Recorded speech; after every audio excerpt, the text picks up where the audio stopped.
South Korean President Moon Jae-in and his Japanese counterpart, Prime Minister Yoshihide Suga, had originally planned to hold their very first talks in person in Cornwall, but that never happened. Japan decided unilaterally to call it off, citing Seoul's defense exercises on and around the Dokdo islets. Our Kim Dami reports. Japan unilaterally called off the agreed-upon talks between President Moon Jae-in and Japanese Prime Minister Yoshihide Suga during the G7 summit, blaming Seoul for the irregular military exercise it's holding this week in defense of the Dokdo islets. Sources say the two countries had agreed before at the working level to hold a polo-side meeting in Cornwall. Japan's complaint is nothing new.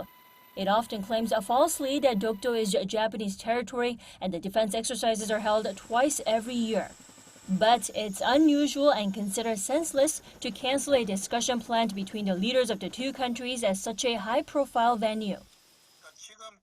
Suga seems to be trying to maintain his domestic approval ratings, which have been falling because of his mismanagement of the pandemic, by refusing to get along with South Korea and turning his back on Seoul.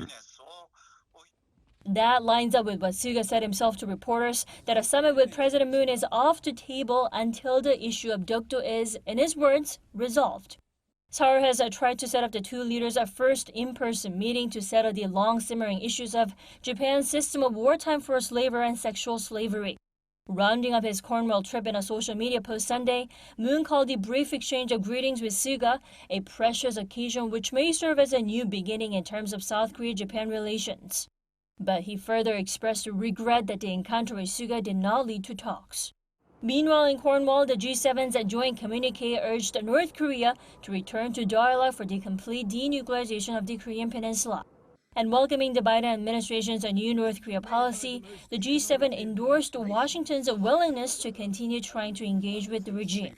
The leaders also called for all states to fully implement UN Security Council resolutions and sanctions, and said the North should respect human rights and immediately resolve the issue of the Japanese nationals it abducted in the 1970s and 80s. Kim Dami, Arirang News.